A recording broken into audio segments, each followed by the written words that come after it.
جی کتونکو څنګه چې تاسو ته معلومه ده چې نن د یوم مزدور عالمي ورځ ده دلته کې زموږ سره یو بابا هم موجود دی هغه هم ناست دی د یوم مزدور ورځ د ماسپښین دی د هغوی نه پوښتنه کوو چې هغوی په دې حواله باندې څه وایي. بسم الله الرحمن الرحیم وعلیکم السلام ورحمت الله وبرکاته. زما بچو او ټول پاکستان کتونکو زه تاسو ته دا یوه خبره کوم چې زما 2 کاله عمر دی لیکن ما دا خو د مزدور چټي ده او ما د جمعې په ورځ چې ته چټي نه ده کړې په دې 15 کاله کې د جمعې په ورځ زه راوځم او خپلو بچو له ډوډۍ ګټم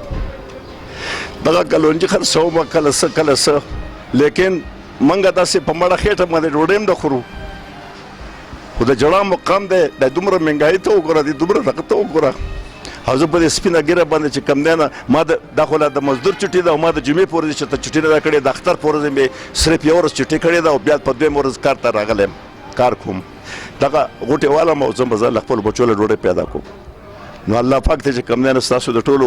په عمر کې برکت واچوي او خدای پاک دې دا خلک نیکان کړي چې صحیح کار کوي او غلط کار نه کوي نور به پکې زه څه وایم بس دغه شی دی د حکومت نه به څه مطالبه حکومت نه دغه مطالبه ده چې بای موږ خو هر یو سړي ته ووټ واللی نواز شریف له موږ ورکړی دی ملا له موږ ورکړی دی پیپل پارټۍ له موږ ورکړی دی بټو صاحب له موږ ما ووټ ورکړی ما چې کوم دی ملا له ووټ ورکړی دی ما د نیشنل والا له ووټ ورکړی دی د ټولو ته ما واللی اوس په دې پیره باندې دا 2 پیرې ووټ موږ په دې بیګ ته ووو نو نور نه پوهېږو چې خدای پاک ته چې کوم دی نه دا حکومت هم ښه کوي او دا خلک ته هم خدای ښه کوي چې صحیح کار کوي او ښه کار کوي او بد کار نه کوي. جی کتونکو تاسو د بابا خبرې واورېدې یقینا چې د خفګان مقام دی په دومره مهنګایي کې په دومره هر څه کې د مزدور ورځ مانځلی کېږي خو د مزدور هغه ریلیف چې دی مزدور له نه ورکړی کېږي هغه وایي چې یاره مونږ دا خو مزدور ډی دی خو مونږ د جمعې په ورځ باندې چې دی نو هغه هم چوټي نه شو کولی د هغې وجه څه ده غریبوالی دی دلته کې په ملک مهنګایي ده که فرض که مهنګایي او غریبوالی نه وی نو هغوی بابا وایي چې یاره مونږ به دلته نه وناسو خو دلته مهنګایي ده دلته غریبوالی دی د 2 ټیمو رزق دپاره چې دی نو مونږ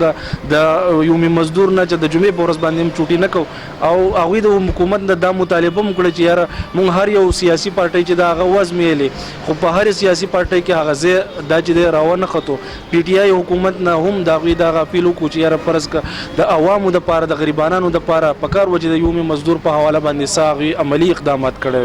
وی ما به هر اجازت راکوي د الله په امان.